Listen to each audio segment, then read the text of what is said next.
औज़ुबिल्लाहिमिनश्शैतानिर्रजीम बिस्मिल्लाहिर्रहमानिर्रहीम अस्सलामु अलैकुम वरहमतुल्लाहि वबरकातुहु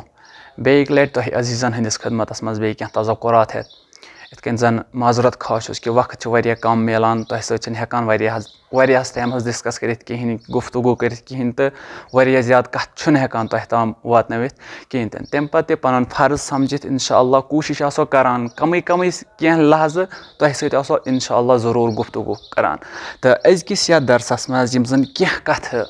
अथ माह रमज़ानस मुतलिक अथ माह रमज़ान कन फजीलतन मुतलिक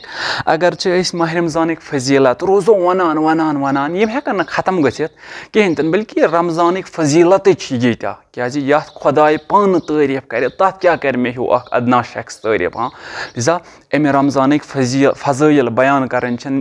मीन औकात कि बह अमिक फज़ाइल बयान कर तो मीन औकात कि बह अमिक ईत्या फज़ाइल पढ़ित पत् तीत्या फज़ाइल तोह अजीज़न ताम वातनवित अलबत्ता पन्ने अमे अदना कोशिश सतन कोशिश वारियाह ज़्यादा करान कि तोह ताम यूतः कह ज़्यादा गछा तूतः वातनाहो तो कह फज़ाइल जमा करान तम तोह तामत वातनावान अजकिस या दरसस मज बे एक लटन अथ रमज़ानस मुतलिक कि पैगम्बर अकरम सल्लल्लाहु अलैहि वसल्लम क्या फरमावान अथ रमज़ानस मुतलिक फरमावान काश अमिस अकिस बंदस अमिस अकिस शख्सस तरहा फिक्र कि यह रमज़ान क्या काश अमिस अकिस शख्सस तरहा फिक्र अथ रमज़ानस कूत्साह बरकत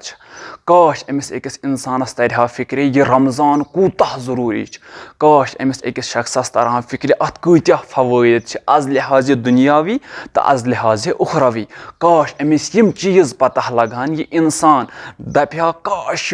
रोज़दारी काश यह रमज़ान हमेशा आसन वरी किस वरियस आसन बह थो हमेशा दोहस रोज़दारी तो रातस आसो खेवान काश अमिस तरहा फिक्र अम रमज़ान फज़ाइल क्या असलन इंसानस रेत रोज़दार थवन बासान पन्ने जाए खुदायन क्या यह थोमुत फाक पेवान दिन बह लगान हु यह गो वारियाहन चीज़न निश पेवान कंट्रोल ते करुन गो बासान पन्ने जाए यह गछा न आसन मगर पैगम्बर फरमावान अगर ऐ अमिक फ़वाइद पता लगान वन हमेशा गछा आसन रोज़दारी मसलन वनो पोंस मिसाल यतन पोंसिक यीत्याह फ़वाइद पता कि पोंस वराई हेको न कहीं काम कर पोंसुक यह पता कि अगर न पोंस आसन कहीं हेको न काम कर कहीं पोंसुक यह पता अगर न पोंस आसन कहीं हेको न कह चीज़ मल अनित कहीं तवै हमेशा आसान खुदायस मंगान खुदाय अस दीज रोपिय मतलब गरीबी दीजन मिस्कीनी दीजन फ़कीरी दीजन कहीं क्या मंगान यम कत क्या निशन यह पता कि निश पोंसस वारिया ज़्यादा अर्जिश निश पोंसस वारिया ज़्यादा कीमत तवै यम चीज़ करान वन अगर फिक्र तरहा वन अगर पता लगे वन अगर यह जान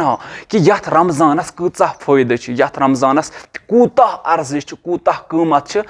वनो खुदायस इमन पोंसन पे खुदाया यह रोज़दारी थो तो हमेशा यह रमज़ान थो तो वरी किस वरियस यह रमज़ान गि हमेशा रोज़ुन तो सची अथ मुतलिक हज़रत जब्राईल अलैहिस्सलाम ते फरमावान ए इंसान अगर न तगी दुनियाहुक बदबख्त तरीन इंसान सो इंसान यमिस न यथ रमज़ानस मज पन्न गुनहन तक बख्शैश करें अगर न यथ रमज़ानस मज पन्न गुनहन बख्शैश करित कहीं समझि पन्ने जाए दुनियाहुक बदबख्त तरीन बो क्या रमज़ान सो यथ मज प्रथ कह गुनाह माफ गसान वन अगर न हेकोत पन्निस गुनाहस माफ करित कहीं समझि बहुस दुनियाहुक बदबख्त तरीन इंसान इंशाअल्लाह उम्मीद करो कि खुदा यथ रमज़ानस मज दियस आली दर्ज खुदा यथ रमज़ानस मज यम ते सन क्या गुनाह आसन तिमन बख्श खुदा यथ रमज़ानस मज अगर क्या गलती आसन गमच तिमन कर माफ वस्सलामु अलैकुम वरहमतुल्लाहि वबरकातुहु। उम्मीद करान कि तुह सन वीडियो पसंद अगर वीडियो पसंद आव तेल वीडियो हतमान लाइक तो शेयर कर सत पन्न यारन दोस्तन सत शेयर कर सत अहकाम दीन चैनल सब्सक्राइब करें सब्सक्राइब करना सत बेल आइकन दबावन ताकि युस तह वीडियो अपलोड करो सह वात तुह अजीज़न तामत सारे ब्रोह वस्सलाम खुदा हाफिज़।